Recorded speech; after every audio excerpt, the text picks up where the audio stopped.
Hello বন্ধুরা, welcome to my Facebook blog. আজকে অনেক দিন পর এসেছি পুকুরে স্নান করতে।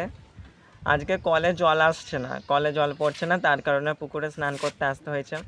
অনেক ছোটোবেলায় পুকুরে স্নান করেছিলাম, তারপরে আজ এসেছি বহু বছর পর পুকুরে স্নান করতে এসেছি। এটা আমাদের বাড়ির কাছের একটা পুকুর। পুকুরটা তোমাকে দেখাই।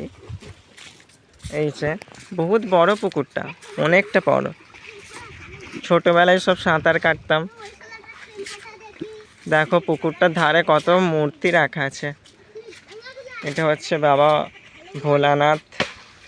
তারপরে রয়েছে এখানে, এটা আই থিঙ্ক মীরাবাই, সরস্বতী নয়, সরস্বতী মনে হচ্ছে কিন্তু মীরাবাই মনে হচ্ছে, জানি না। এদিকে কার্তিক ঠাকুর রয়েছে।